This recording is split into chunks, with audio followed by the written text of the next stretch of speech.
well, I'll introduce Jason with Crest Leaders. All right. And you look like you're equipped. You have a glowing thing on. Well, that's a mic. Okay, I got it. All right, well, good morning. I want you to imagine Sarah, who is the CEO of an up-and-coming business. She is a visionary leader. She is someone who is really focused on expanding access to education. And so she has a really mission-driven type organization here. But things are not going so well. The organization seems to be stuck. Staff turnover is rising. Team dynamics are tense. Staff meetings have become a place of micromanaging instead of strategic conversations. The mission, once vibrant and energizing, it feels like things are slipping out of reach. And so Sarah knows that something has to change. Sarah knows that things need to shift and something needs to move quickly. And so like many leaders, though, she is concerned about income. She's concerned about whether or not she can really invest the time and the energy and the money into real people change. Will it pay off? Will it make a difference? These are the questions that she has, and this is where Crest Leaders comes in.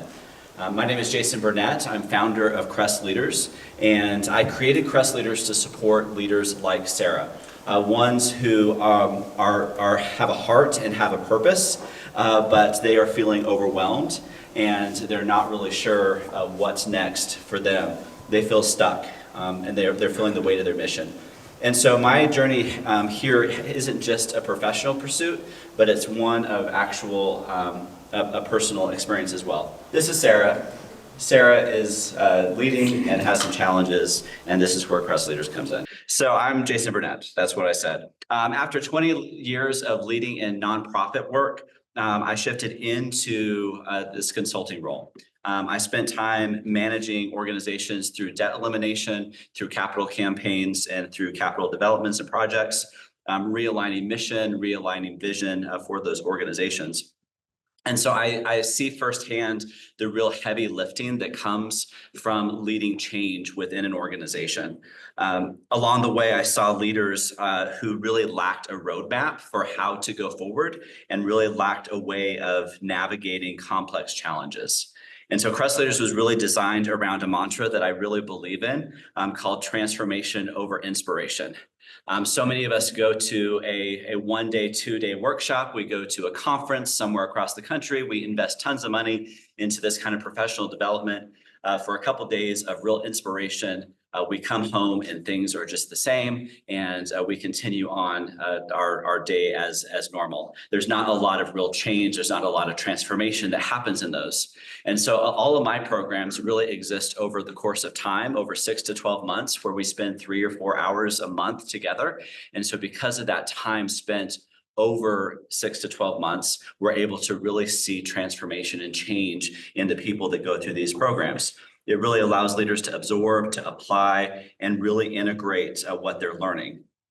And so while Sarah and others like her might come in wanting a very quick solution, like many leaders do, quick solutions are really not a reality. And so we really focus on something that is sustainable, impactful, and yields long-term ROI.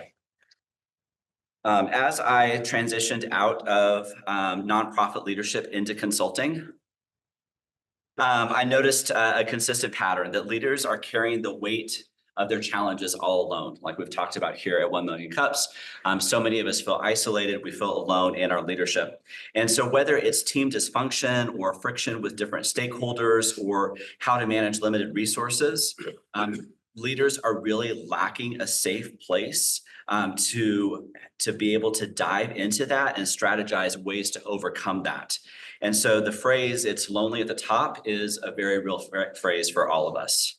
So Crest Leaders was born to fill in that gap, to be a place where leaders can come together and support other leaders, a place where they can come together and share struggles openly and honestly, a place where they can come and leave with practical, immediately applicable tools that they can immediately use.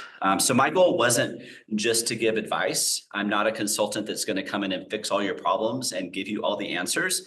I'm really creating a space and facilitating a partnership where the community can come together, where leaders can really rely on one another and create a space for them to have a shared experience. So at Crest Leaders, I really have two superpowers that I use. One is a deep empathy for where leaders are and really connecting with them on that level. And the other is the power of experience-backed tools through a network of consultants called Giant Worldwide.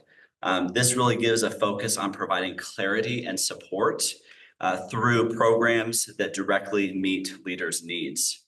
So three of my programs here, for instance, one is XCore, which is a peer group program.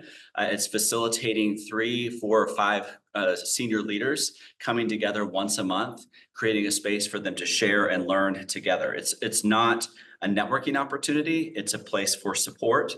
It's a place for them to learn from one another. And it really is focused on developing the leader's core. The other is transforming team communication through the 5 Voices system. And this really helps teams discover and harness their unique leadership voices, building trust and reducing friction in real time. And finally, I offer facilitation of retreats and planning meetings, things like your annual meeting where you're coming up with strategic plans for the coming year. Those are places where I can come in and help you create actionable steps moving forward, not just a to-do list or just a lot of wasted time. Finally, let's see. Yeah, let's go to the next slide. So back to Sarah. After engaging with Crest Leaders, Sarah and people like her began to feel real change. Through our workshops, her team really started to understand how their strengths work together, which transformed their communication and their level of trust. Her participation in an XCore peer group gave her new perspectives on managing her relationships with stakeholders and dealing with resource constraints, things she'd been navigating alone. And so over time, there's things like improved team morale. The staff was empowered to confidently make their own decisions and improve and elevate their own performances. Communication skills improved and reduced drama to improve a toxic work environment. Sarah was able to shift from scattered micromanagement to focus back in on mission and strategy. And so these are transformations. These are moments of real progress that really show the return on investment for our programs. So today I'm here to ask for your support and to ask for your input. 1 Million Cups is all about building community, right? And building each other up through shared experiences. And so I've got some questions here that I'd like for you to take some time to think about and answer as we can kind of share together our own experiences. As I've evolved over the last couple of years, this is my second time to present. I presented almost 2 years ago, January of 2023. And over that time, I've really evolved in my understanding of collaboration and how collaboration really can be used as a strategic partnership instead of just an interim way to make a little bit of extra money while I'm trying to get my business going. And I'm really embracing that as something that is more now my model of business in working with other leaders. For example, I'm working with a CEO coach. She only works with CEOs. And so I'm doing leadership development with her clients, leadership teams, right? So she has the CEOs and I'm working with their leadership teams, working them through XCore and similar programs.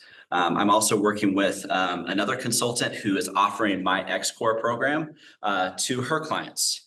And so by using these kinds of collaborations, we're able to improve their client engagement and their client experiences, as well as finding a way for me to expand to a broader number of clients and a broader reach for leaders that we're developing.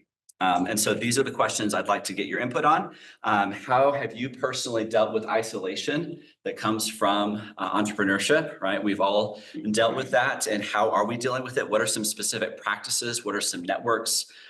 This is one of them, I'm sure. But beyond this, what are some things that you're doing to combat that isolation? What approaches of collaboration have you taken? Are there ways that has worked well for you? or ways that it's been a total disaster. We can have some vulnerability here in being able to collaborate with others. And then the third one is not so much a question, but just a request. But if you know leaders like Sarah, if you know ones who are struggling with communication, alignment, team dynamics, I would welcome an introduction. We're going to be starting new X-Core groups in January. And so I'd love to be meeting them and having coffee with them, getting ready to get those groups launched next year. And so I want to thank you for being a part of this conversation. It's been quite a journey over the last 2 years as I've been developing this. I named it this Crest Leaders after the Sandia crest that we're all familiar with. It really becomes a metaphor for leadership, right? There's the climb that we take. There are the incredible views that we have when we reach the top. But having a guide makes all the difference. And I really believe in leadership. We all need a guide to take us along the way. But ultimately, I feel like true leadership is us becoming that guide for others. And so that's really my mission, is helping you elevate your own potential in the way you lead and lead others. So I appreciate it. And thank you for the time here today. So I have two purposes here. One is to actually ask a question. The other is to demonstrate the technique. I'm Paul Sauter, Chief Scientific Officer of Equiseek, and I'm holding the microphone directly in front of my mouth, right? That's how to do it. Okay, so the question is, the Dunning-Kruger effect, right? So the cornerstone of incompetence is defective self-assessment. So what do you do to help leaders assess themselves, find out what their superpowers are, and find out the areas where they're so weak they really should get somebody to do that? What do you do about that? So through Giant Worldwide, we have a couple different assessment tools. One is a team dynamics assessment tool that allows kind of a 360 kind of evaluation, so you can see how the team dynamics are going, find your blind spots, and find ways to improve in those areas. The other key assessment tool that we use is the 5 Voices assessment, which really helps you understand your strengths and weaknesses. And then that creates a conversation point for the rest of our program together on how to improve in those areas. Can you give us an airbrushed case study of a success in that area? Sarah, that I just talked about, is really Sarah is a fictional character that is kind of a combination of several of my clients and several of my experiences, but really stories of no longer having to micromanage, teams taking initiative, being able to deal with drama, working through conversations with difficult people in your organization. Those are all successes that leaders have come out of. Great, thanks. Hello, how are you? Good morning. Miriam Ortiz-Pino, More Than Organized. This darn paradigm shift into it takes longer than a Band-Aid approach is difficult. Yes. I'm in the same boat. Transformation is hard, everybody. It takes time. I wanted to address the isolation issue. Yes, groups like this are so much better than like a typical networking thing, because you start to get to know people and have actual conversations versus just selling to each other all the time. I also participate in a couple of online groups that have a similar vibe, like it's more mastermindy and hot seat and people bring problems and solutions, and that's really helpful with the isolation, I think. Is your X-Core kind of like that, or is it a little more formal, taking them through a program? X-Core is somewhere kind of right in the middle. We meet for 3 hours, and about the first half of it is content and training, but it's done in a very interactive way. And it really, because it's such a small group, it can take the path that needs to go with the group, right? So if we need to really camp out on a certain topic for an extended amount of time and really work through something there, the content is more of a guide. We're not trying to get through, like I have a whole binder of stuff that we're trying to get through, but if we skip through parts of it, that's not the priority, right? The priority is the time to process together. And then the last hour of that segment is explicitly processing through, what did you learn? What are you applying? Accountability from the last month. Did you do what you said you were going to do? That's the first 30 minutes is really, did you do what you said you were going to do in the previous month? And then some content, and then what are your action plans for the coming month? And so everybody's committing to action items that they're going to do. So in that processing together, there's that camaraderie, and it becomes a safe, trusted space. I love that. And then about the collaboration piece, it sounds like the two you've got going right now are really good. Yes. So do you have a niche that you're going to go after for your next collaboration partner already picked out? So you can focus on what's the missing piece to your puzzle? No. Why not? Come on. I know. I don't have that yet. I think part of it is because I just had the aha, the collaboration was not my interim stopgap measure. So I was viewing collaboration more as like, I'm going to do these projects until I can get to what I really want to do. And it wasn't until like very recently, like within the last 3 or 4 weeks, that I really had this paradigm shift of really embracing that collaboration as a strategy and not just as like trying to survive to get to the next thing. So now that so some of it is I'm doing deeper dives of collaboration with those two that I'm already with. So we're already looking at next year for future projects and additional things to do. So I may not need another collaborative partner, depending on how those go and doing more and more together. Right. So. I love that. And the point about it's a strategic decision to do it is really different, because I did the same thing. I would just like, oh yeah, it'd be fun to do something together. It'd be fun to do something together. And then I realized, no, wait, if I partner with Mercedes a little more, we have actual mutual referrals that enhance our offerings. And if I partner with Danielle, we've got similar things that help facilitate, make her job easier and my job easier as well, Right. you know? So, but I also urge you to keep building relationships that could turn into collaboratives, absolutely. because I created a really great one and it took months and it lasted about 3 weeks. And the woman I was collaborating with got sick and dissolved her business. And it was like, oh, I wish I had someone on the back burner. Yeah. But Yeah. No, I'm continuing to develop that. Some of it is just like seeing where things go organically with relationships that are formed. That's how these two collaborations happened. One of them started off with 7 hours of contract work that has evolved into like a full project, a year-long project. Another one was just a random coffee with a LinkedIn connection that was like, hey, I think you're cool. Let's go get coffee. And that's turned into like this beautiful partnership. cool. And so continuing to keep that flow going. But just like your work, these are only for certain amounts of, certain months, and then it's over. Right. And there may be one coming up after that. There may not be. Like right now, I have one project that's going to end next June. I have no idea what the project, if there is a project coming up after that, right? So you have to have like that continued pipeline of not just within the collaborations that you currently have, but what are some other collaborations that might be filling in some of that? Right. Well, good. Thank you. Thanks. Actually, wait, I'm sorry. Eric, do you want to go ahead and unmute? Eric's here. Different Eric. Hello, Hey Eric, how's it going? pretty good. My question is, what's your advice for Sarah when her superpower is basically detrimental to the organization?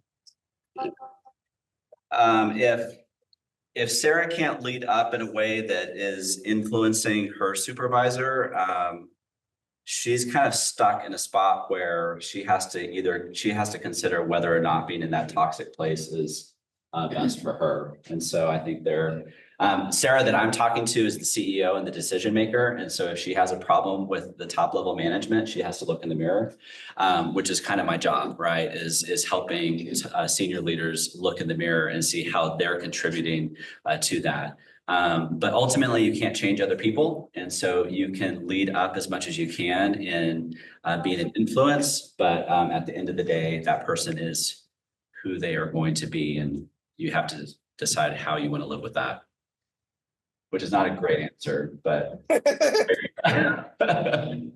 it sounds like there might be a story there that we can talk about later. Definitely. I'll put my email in the chat. Perfect. Thank you. So you've just described that you had this paradigm shift. Yeah. that you're working with other people in, not just in a step on them on the way up, but in a work with them and enjoy, right? You said your business is to try to get all the people, not just the president, but the team who are also hopefully not just stepping on each other, Right. but actually collaborating and moving themselves up. So the question, so my comment is, the best restaurants are the ones where the chef eats the food, eats and enjoys the food they make. My question is what does this experience in collaboration, how does that influence where you're going to take the training that you provide? Ooh. That's good. I like that. I think let's see, how do I want to get to this? I kind of fell into this collaboration strategy. I would like to think it was like some genius day where I was like, this is going to be the best strategic decision I make. It just accidentally happened over the last 2 years. And it was me learning to embrace it. But the things that I teach are all about collaboration. And Sometimes the integration takes. yeah, it does. Integration takes a minute, yes. So the very nature of things like X4 is all about leaders coming together for collaboration with one another to solve problems together and learn from one another. So I actually started with the answer and then had to discover the answer for myself. Right. So, I would say maybe figure out ways to make that explicit. yeah. Okay, good, thank you. Good morning, I'm JP. I'm a solopreneur and I have multiple little gig businesses that I do. I'm going to lead with a question and then I'm going to ask you something else. So the question is, how do you encourage and support a solopreneur who is a singular business who doesn't have a team? I don't really. Okay. Really, as we look at ideal clients, so much of my content and so much of my training is about the team dynamic that solopreneurs really kind of fall outside of the scope of what I'm working on. So they're not really my ideal client.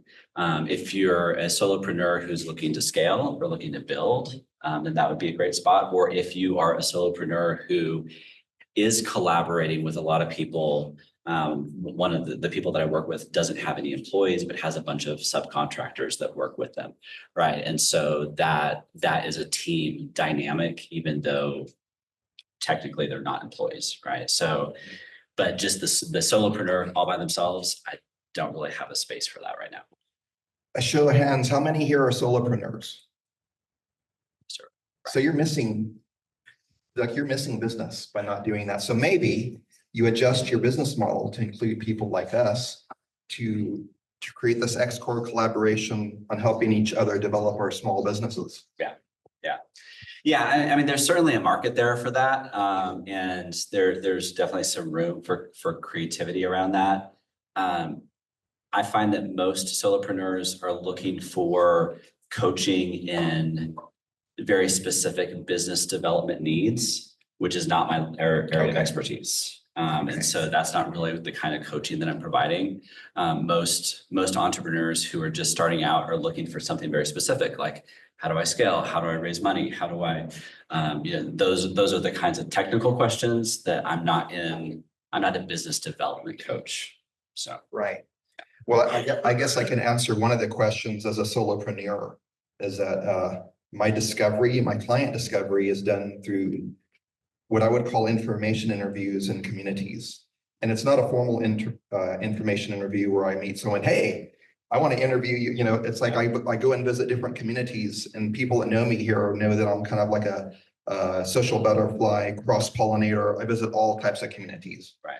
And I have different gigs that I do that can service in those different communities.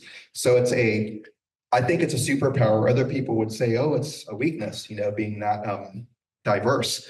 But it's like I'm an improviser, like I'm a jazz musician in improvising, and I'm learning on developing that strength and bringing people like me together and helping us solve problems as solopreneurs. So maybe I need to be doing what you're doing. Yeah. With solopreneurs. So yeah, definitely. Yeah. Yeah. Thank you, appreciate you. Yeah, absolutely. Thanks. Yeah, there's definitely a need for it. I think that's why, spaces like this are super helpful. I like similar to you, I've bounced around into a lot of different groups and a lot of different organizations trying to learn the needs and discover what they need. And so I spent a lot of time here at 1 Million Cups and discovered that the solopreneur is not exactly who I'm looking for from as far as like a potential client. I've also spent a lot of time in the startup space, and it's taken me a long time. I finally, after 2 years of kind of navigating that space, finally had a conversation with somebody who said, I can't commit to anything longer than 3 months.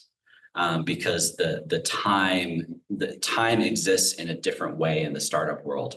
And it was like this light bulb for me of like, oh, a 12-month program is just impossible to commit to when you don't know where your revenue is going to be in 1 or 2 or 3 months, right? You don't know where your fundraising is going to be. You don't know, all of those pieces. So that was kind of an aha for me in the startup space. But it took me circling around conversations with people for 2 years to finally have somebody to tell me that piece of it that was like, oh, okay, I knew there were challenges in the startup space, but this was one that I was not aware of. So. Bill, you want to unmute?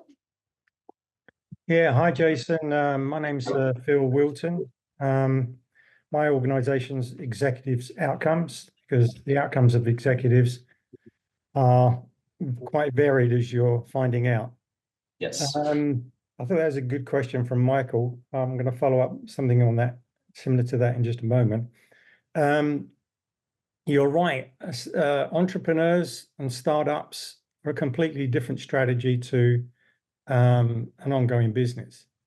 So it does take some time for people to realize that, but once people actually realize it, then you can segregate the two quite cleanly and move on the road that you want to go to. I was having a look at your website while you were chatting, and I'm I'm chuckling that Lisa Jackson from Envive was one of my customers when I was in New Mexico, now in New York, and I got a little card on my desk from her saying thank you for the work that I did with her, which is kind of a coincidence. Yeah, Lisa's here today too, by the way. So Lisa's here. So.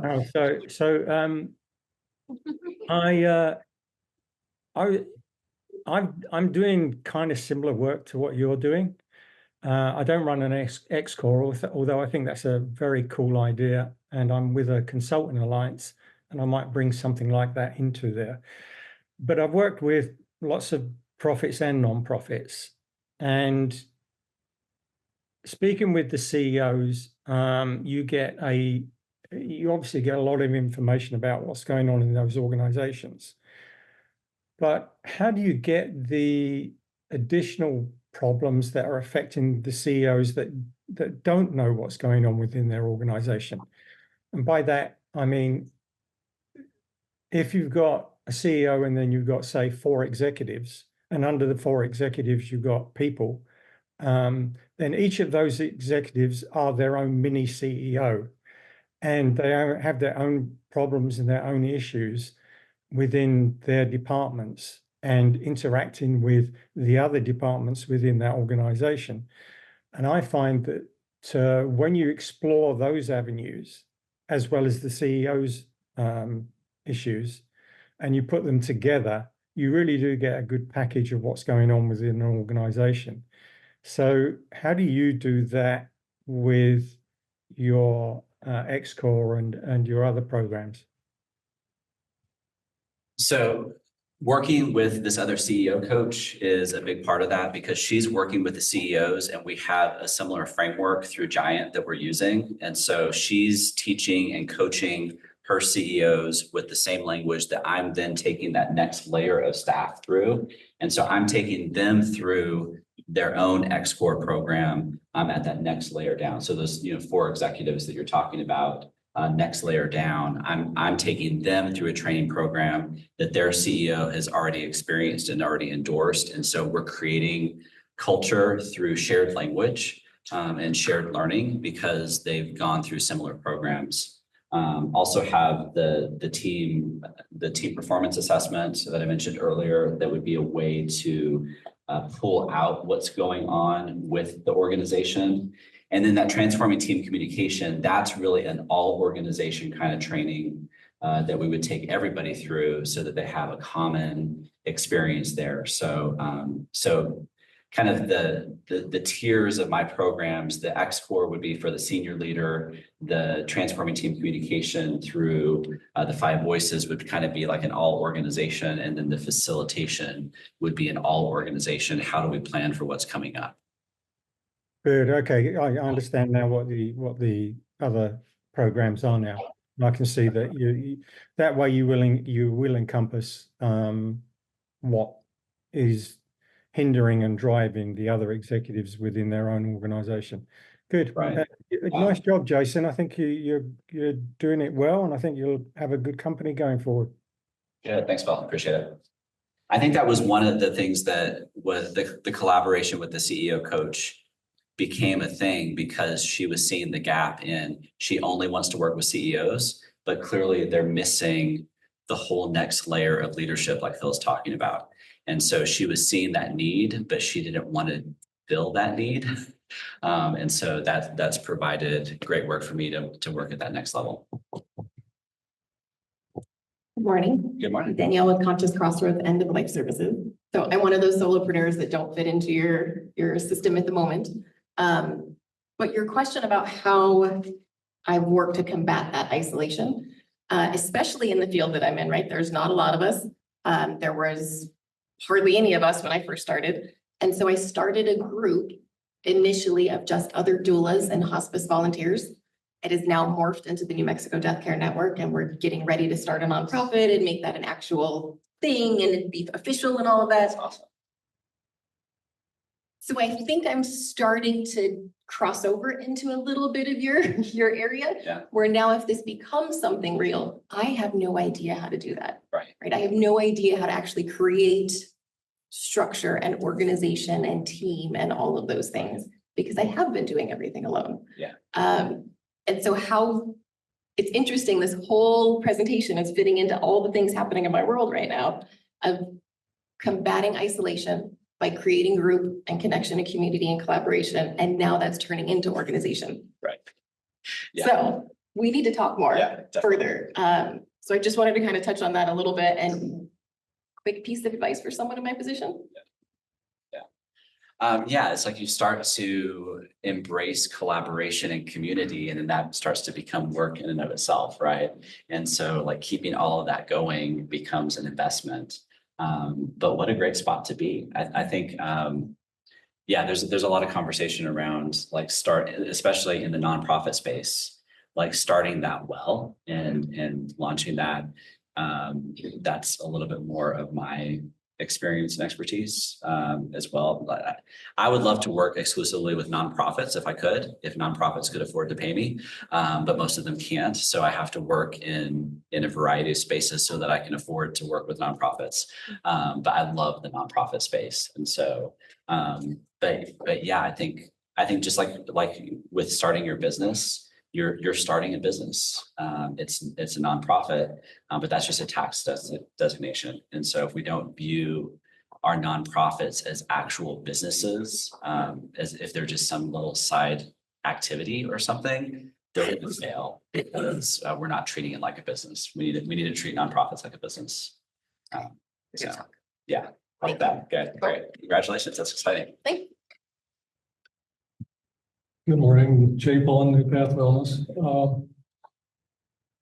One of the things I don't think you've addressed, I might have missed it, but one of the things that's always bugged me about a lot of these programs, and not just this program or this type of program, but just in the operation of a corporation in general.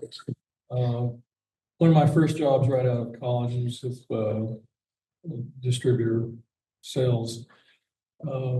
And they'd have experts come in to work with the managers and then with the salespeople. And in particular, meeting with the salespeople, they would talk to the outside salesmen and they'd give them a lot of training. Those of us that were there working with people that came in the door, called us on the phone daily, we never got any training. And I thought, they're missing a piece of the action here because on the front line, we could have done some things to improve ourselves. But I think in terms of management, the same thing applies. The little worker bees out often know a whole lot about what's going on that never gets tapped because all of the effort is on the management level. And so I'm wondering if you address that any at all. Yeah, I think the challenge with training and development is that it costs money. And so you're prioritizing who you invest in. And so each organization has to make that decision based on what's best there. It's kind of similar to Phil's question of once I'm working with the CEO, that opens up opportunity to then work with their teams through the 5 voices, the transforming team communication. That would really be the broad program for anyone and everyone in the organization. It doesn't have to be that program itself is for anybody on a team, not necessarily the leader of a team. And so that would catch, I'm working with one organization right now. I'm working with the CEO is working with the CEO coach. I'm working with all of their next level managers. And now I've gone in and I'm taking the entire team through the 5 Voices workshop, which helps build their communication, their trust, their conflict management through that. So I feel like I'm addressing that in the different tiers of programming. I really feel like it starts at the top though, as far as culture building, and there has to be a sense of ownership. If a CEO says, hey, I want you to go through that, but they're not willing to go through it themselves, it's going to be one of those moments of inspiration, not transformation, right? It really has to start from the top and work its way down. Good. Thanks. Steve Cuomo, Santa Fe Fashion Week and Beyond Energy. I was a stockbroker in a past life, worked for Merrill Lynch, and we used to do a lot of seminars and invite people with money. I was wondering, have you ever thought about that, doing seminars, inviting different CEOs from Albuquerque or whatever, and maybe network and give out information that way? I've thought about it. I'm not sure quite what the next step is for doing that. I don't want to get in the business of just creating seminars. I'd want that to be a pipeline into the actual program because of my philosophy of transformation over inspiration. And so it would, like I'm doing some lunch and learns with the Hispano Chamber. I did leadership lunch and learns here over the course of a year. Trying to find ways to get in front of CEOs has been my big marketing challenge right now. We're talking about challenges. How do I get in front of the CEOs? That's been it. And so that's why I've been the working with the CEO coach has been great because she has the CEOs, and now I've got a ton of work to do with their teams. So I like the idea of seminars, lunch and learns, things like that. One other thought. So another thing we used to do is money in motion. So people that know that money in motion. So CPAs, business brokers, things of that nature. So maybe working that way. So let's say you have a CEO you're working with, find out who their CPA is or their accountant, have lunch with them, and then they probably have other clients similar to that. And so that's the way to kind of back into that situation. Yeah, that's a great idea. I appreciate that. Sure. Yeah. Any others? Any other takers? That's it. I have the privilege of asking the closing 2 questions. First of all, New Mexico's official state question, red or green? It depends on the protein. Perfect. So, yeah. And what can this community do for you? I think these conversations are great. I love being able to talk through this. So just the opportunity to do this has been very helpful. Once again, any introductions that you can give to people like Sarah, right? Ones who are leading teams, leading organizations. So clients of yours that might be struggling through other issues, right? Like the issues that you're addressing may not be covered in what I'm addressing. So if you see those needs, introduction would be great. Thank you very much. Thanks, Jason.